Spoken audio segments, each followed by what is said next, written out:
Hello, namaste to everyone. This is Professor Venkataramo. We are Assistant Professor of English, Department of Collegiate and Technical Education, Government of Karnataka. Working at Government First Grade College, Gudibande. Friends, I welcome you all to this LMS Karnataka, a digital learning management and initiative of Government of Karnataka. Friends, this is the English class for the students of BCom 4th semester of Bengaluru North University and also for Bangalore University. From session 1 to till now, we have learned the entire syllabus. This is the session meant for the revision of the things that we have learned. Let us come to the chapters one by one so that you could have a comprehensive revision of the entire text. At the outset, let me come to the first chapter that is titled Jonathan Livingston Seagull. Friends, you could remember Jonathan Livingston Seagull is a novella by Richard Bach. This is a novella. It comprises 4 parts. The detailed analysis of those 4 parts, you could remember, you could refer to the previous videos that may have been uploaded in this channel. Well, now let's come to the comprehensive revision of the entire textbook. Let us come to the point now. Friend, Jonathan Livingston Seagull is a novella about a bird known as Jonathan. Jonathan is an ambitious bird who has high dreams and feels bored with his routine life. The book tells the story of Jonathan Livingston Seagull, a seagull who is bored with the daily squabbles over food.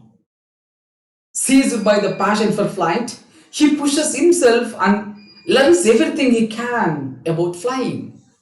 His increasing unwillingness to conform finally results in his expulsion from his flag. Now, as an outcast, he continues to learn, becoming increasingly pleased with his abilities while leading a peaceful and happy life.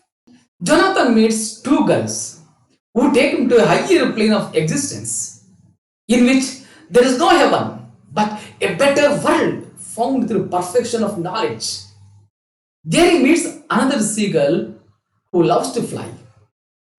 He discovers his sheer tenacity and desire to learn to make himself pretty well, a 1 in a million bird.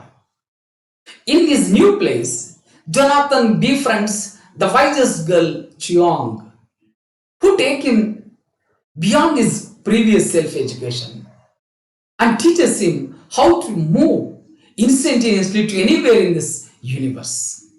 The secret, Cheong says, is to begin by knowing that you have already arrived.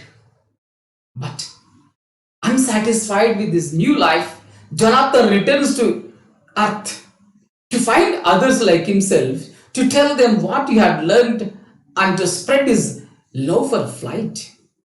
His mission is successful, and Jonathan gathers around himself a flock of other girls who have been outlawed for not conforming. The first of his student, Fletcher Lynn Seagull, ultimately becomes a teacher in his own right, and Jonathan leaves him to teach the other members of the flock. That is what we learn in this first lesson. I'm sure you could remember those things. Now let's come to the second lesson. The second lesson is titled as Phoenix of Beauty. Soumitra Chakravarti's poem, Phoenix of Beauty, shows the beauty of nature emerging from the ugly. Using the metaphor, the lotus flower, the poetess wants to bring home the fact that we always find beautiful things in higher places of life or nature. Instead, they can grow in the lowest places too. The concept can surprise us because we usually look at the highest places for inspiration and beauty and overlook the lowest places. However, the lotus flower is the most beautiful in the world, comes from the slime. The poet begins the poem with the idea of the future. When the little bird opened to a beautiful future, all that she saw was the death of the long stems or the tired petals, which were very beautiful or attractive and shining the previous day. There is a reference to the fact that the time can destroy beauty. What was beautiful yesterday should undergo change and become ugly tomorrow. And make way for the new year beautiful things. After reflecting on the destructive power of time, the bud looks at the young sun that is forever young. While she utters the birth cry, she notices the pallbearers carrying the dead. It is a dismal picture, but it also tells her that this is the harsh truth of life.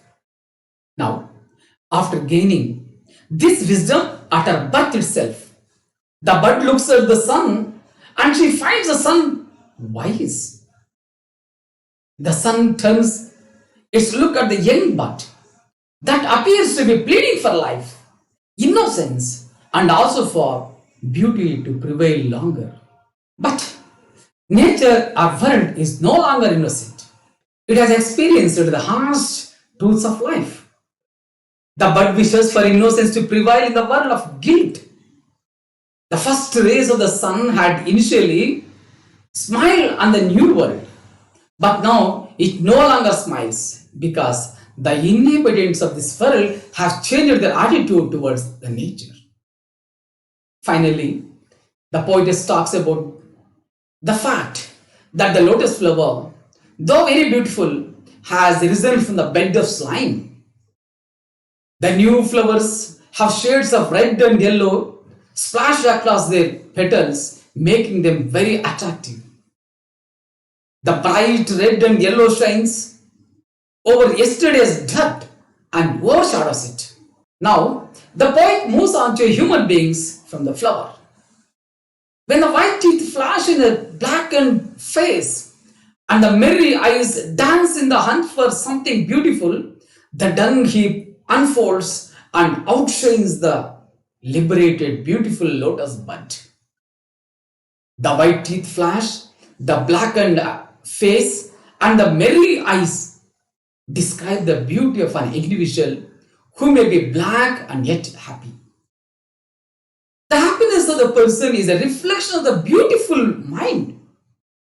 When the poet says beauty dies hard, the poetess means that beauty never dies. It comes back in a different form. The poet instills hope in the readers with this line. The poem at one level explains the beauty of nature unfolding from the ugliest of things. On the other level, the general attitude of people to disregard anything ugly. Even though dung is ugly and despicable, the lotus flower blooms that slime. Like the phoenix rises from its ashes, the beautiful lotus bud rises from the dung. The poet also implies that time destroys eternal beauty, but it will never dare touch the internal beauty. By attributing the beauty to the female gender, the poetess perhaps tries to emphasize the fact that the female of the species is the most beautiful in the world in different aspects. Not just in the external beauty, but in their behavior and their kindness, fortitude, patience, and love. I am sure these are some of the points you could remember about the poem Phoenix of Beauty. Let's come to the third lesson. The third lesson is titled as The Who. This is a short story written by Feodor Sologub. You could remember Feodor Sologub, a well-known author known for his literary works. This story takes us to the reminiscence of our childhood days. The story begins with the young boy of 4 walking along with his young and smart mother as well as bowling a hoop, a large new yellow hoop.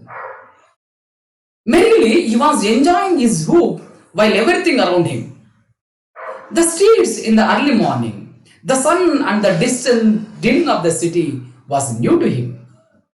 A shabbily dressed old man quietly observed this. His thoughts ran as he watched the young boy playing with his hoop, with no botheration of the surroundings. Even the mother never reproached him or scolded him. She seemed to be well off. The old man recollected his childhood days, which was a dog's life. Even at that old age, his life was tough, except he was not thrashed and he had plenty to eat.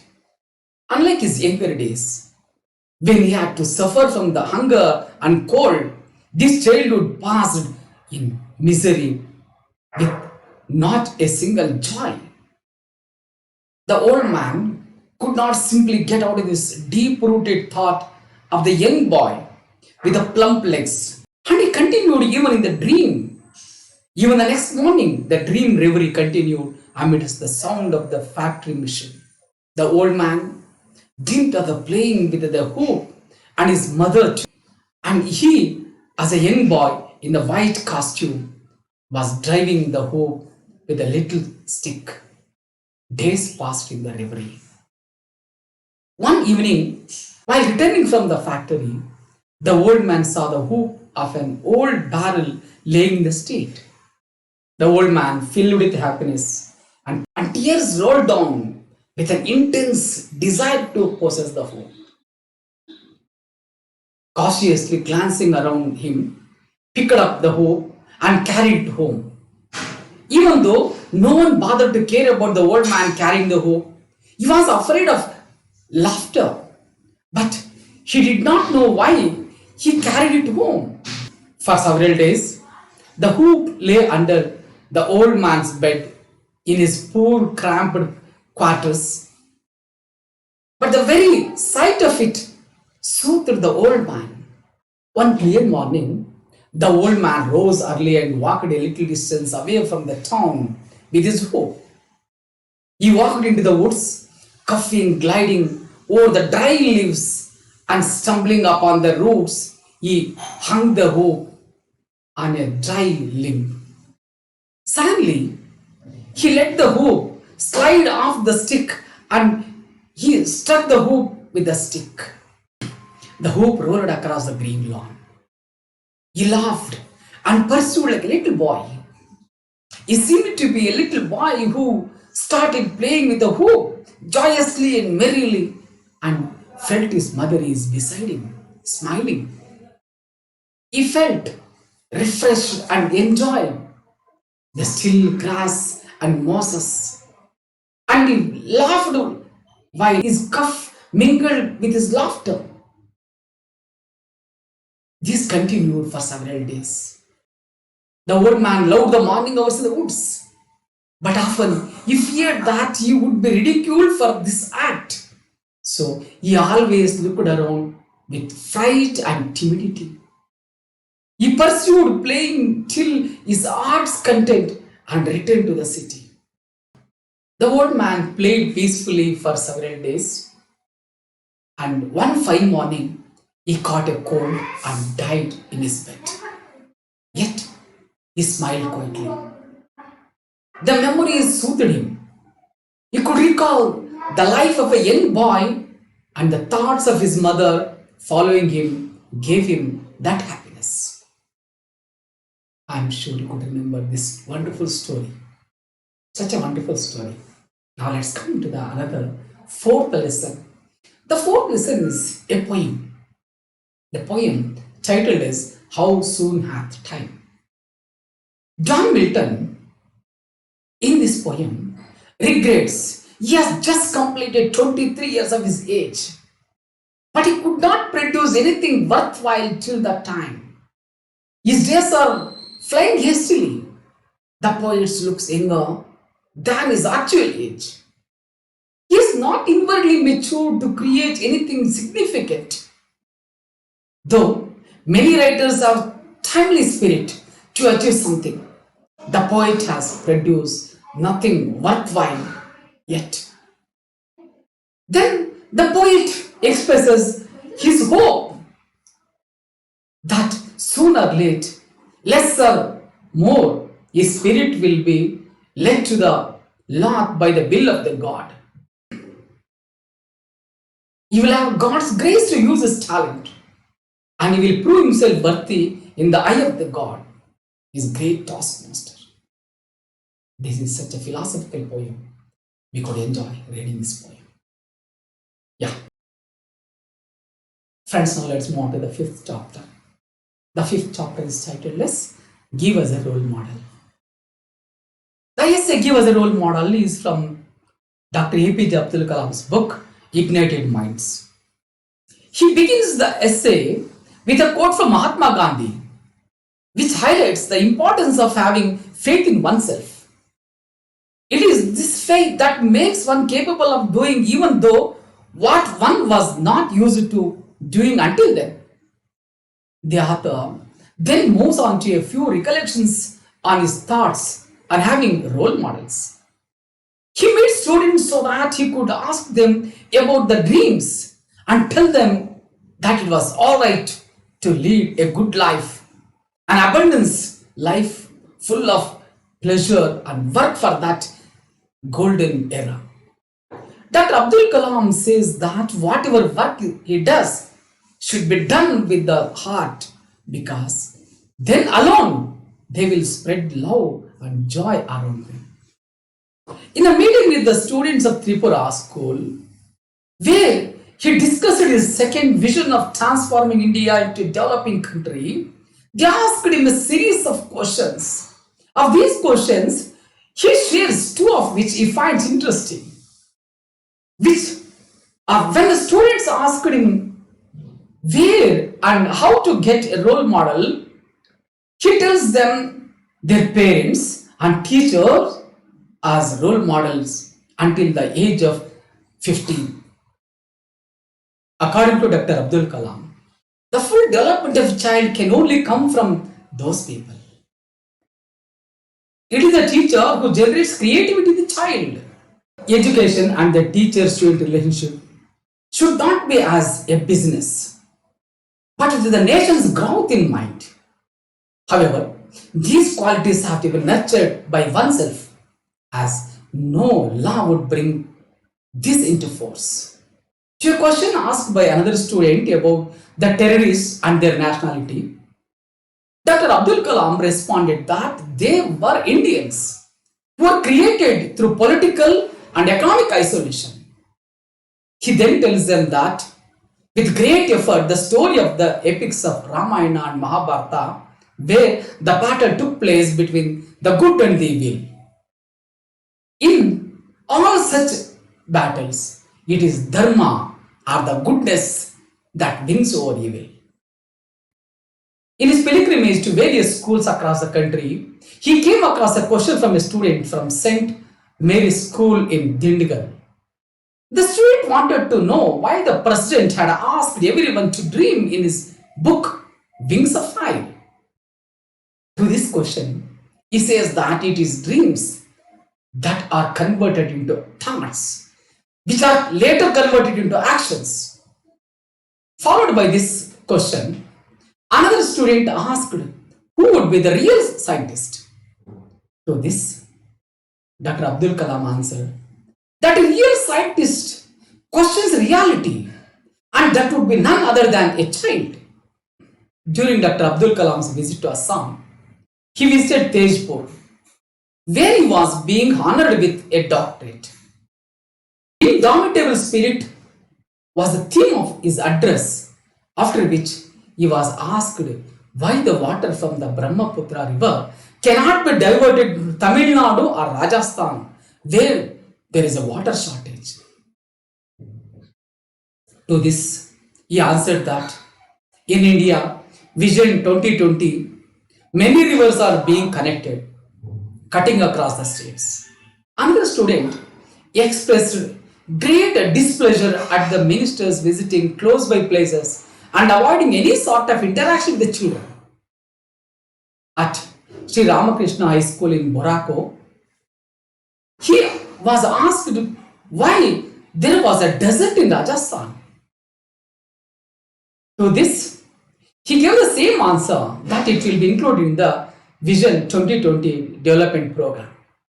Upon releasing his autobiography in Oriya, Dr. Abdul Kalam was asked by the students which were his favorite books that influenced him. He mentioned 4 books that he held very close to his heart, which were number 1, Man the Unknown by Dr. Alexis Carrel, a doctor turned philosopher who inspires the reader to become doctors. The second book is Thiruvallar's Thirukkural, which provides an excellent code of life. The third one is Many Lamps.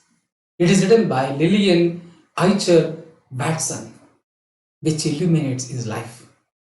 The fourth one is the Holy Quran, which is said to be a constant companion. On another trip to meet the school children in Anand, Gujarat, a clever boy asked him a very intelligent question. The boy wanted to know who was our enemy. The answer too came from the same boy. He said that it was poverty. It is to that boy the author dedicated this book. However, the last question was whether Pakistani weapons are stronger than Indian weapons. He answered that India can design, develop, and produce any type of missile and any type of nuclear weapons. This is a capability only 4 countries in the world have. The most important question was whether we should give our children a role model. According to Kalam, role models can help us focus on what is correct for us as individuals, as groups, and of course as a nation. He gives the examples of Dr. Vikram Sarabhai, whose vision succeeded over 3 decades through sustained and coordinated achievement at work. He says that role models play a guiding role in our lives. The power of Vikram Sarabhai was such that others took up his vision and completed it long after he was no more. Role models can lead to great success with the inspiration they instill in children. Now let's move on to the 6th chapter. The lesson is titled as How KACHA Got the Secret. It's an interesting story. How KACHA Got Secret is a mythological story about the famous churning of the ocean of milk that took place between the gods and the demons. The war took place between gods and the demons, which resulted in severe casualties, in which gods perished in dozens and demons in hundreds. But suddenly the calculation changed. The number of gods was decreasing and the demons were increasing. KACHA, the handsome young man of Brihaspati, inquired with his father about these differences. Brihaspati answered that the learned teacher of demons, Shukracharya, was making use of his Sanjeevani mantra and reviving the dead demons. But unfortunately, Brihaspati did not know the mantra, and so KACHA found the way out. Demoralized gods continued fighting as it had become a question of survival. KACHA said that he would like to learn the Sanjeevani mantra by becoming the student of Shukracharya. But the gods refused, saying that the demons would kill him if they identified him. But KACHA replied that to win the game, one must be in the game. The gods feared that KACHA might fall in love with the Devayani, the only daughter of Shukracharya, since she was exquisite. But KACHA assured that he would never fall in love with Devayani. He even took a vow not to marry until his mission is fulfilled. KACHA later went to Shukracharya and introduced himself and expressed his desire to become his disciple. Shukra taught him many things but not Sanjeevani mantra. But KACHA was very patient and started serving his guru Shukracharya and even his daughter Devayani. Shukra did everything in his power to make his darling daughter happy. KACHA played with Devayani, told her many stories of the gods and demons, but always kept distance from her even though she had expressed her love for him. One day, the demons spotted KACHA with Devayani and recognized him to be Brihaspati's son and understood that he had learned the secrets about them.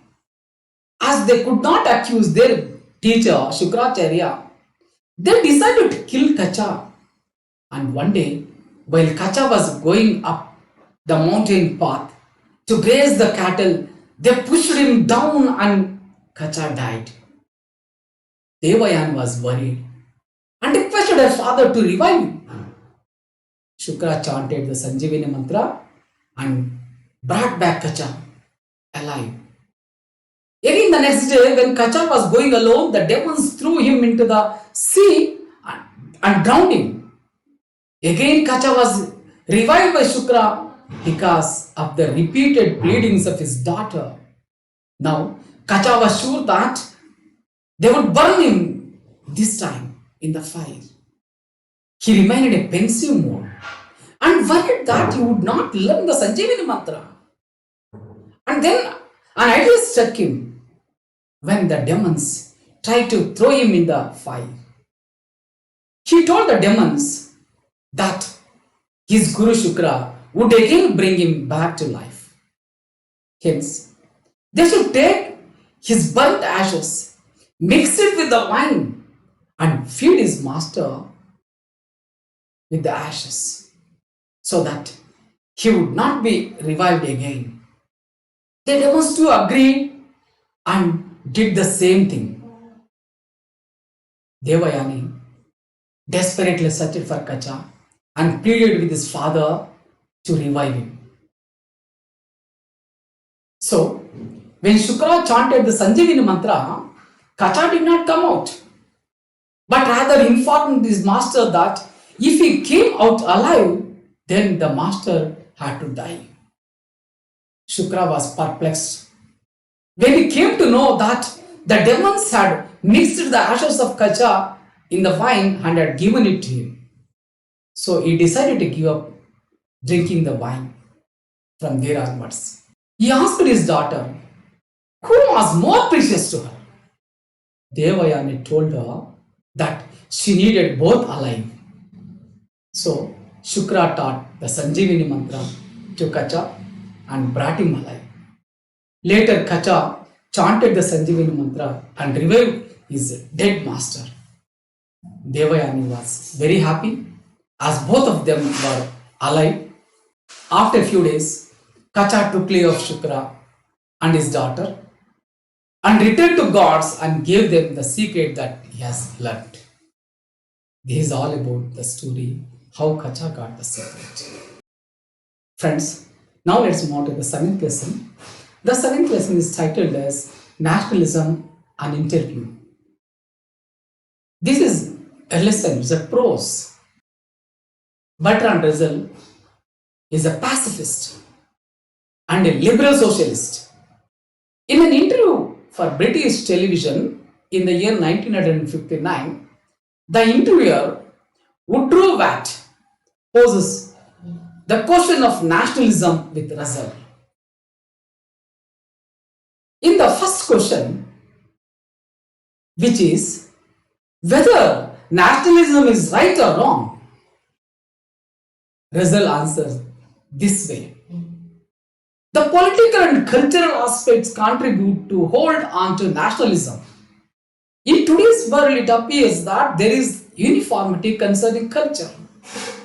It is no longer interesting to go on tour, but political aspects hold on to nationalism by protecting its citizens. Watt asked about the main purpose of the organization of a national state. Russell answers that the main purpose of the state itself is for defense. When the state defends and educates its citizens, naturally, the citizens feel protected and can go against the foreigners. Watt asked about how Rule Britannia, the anthem of British, has dropped one stanza which is to weaken the foreigners. At this, Russell answers, since the Britain has ceased to rule the world, it has, an extent, not bothered about the wave, the influx of immigrants, but its American turn now which is experiencing the influx, the waves. But the United States rule is not bothering the waves. VAT asks if nationalism is harmful. Russell answers that when the state teaches to learn and respect the glories, the citizens understands that the nation or state is always right in everything. This thought is not healthy for foreigners. The citizens feel supreme and become arrogant. As an example, Russell shares that when a lady met with an accident and a man went to help and questioned if she was scared, the lady answered that she is not scared as she is an Ecuadorian. In the way of talking, people exhibited differences. Russell answers that nationalism is needed to defend the citizens, but not to the extent where foreigners feel insecure. If nationalism is desirable, then you must have an international army, navy, and air force that will be unbiased. So, no nation will defend or offend. It is a duty of the international agency. In such a scenario, nationalism becomes more desirable.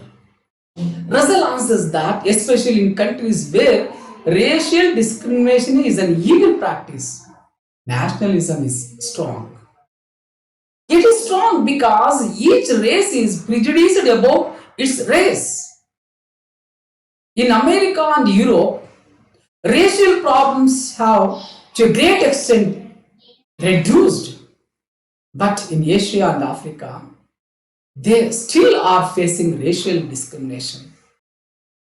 East-West segregation itself is a major problem. This will prompt distrust towards foreigners. Despite prejudice, India, an Asian country is surviving and succeeding post-independence, which is rare and unique. India has liberated people without vices stately. To retain nationalism, a country must avoid unhealthy competitions and try to excel each other amicably. The government that governs a nation can propagate for itself and keep the minds of the citizens set to be ready to attack foreigners. Friends, that's all the lesson. I'm sure you could remember some more things about the lesson. Please do read the study materials. I'm sure you liked this video, no? If you liked it, please give me a thumbs up. Thank you for watching this video till the end. If you haven't subscribed to my channel, please do subscribe now. Also hit the bell button for notifications. Thank you once again and see you in the next video.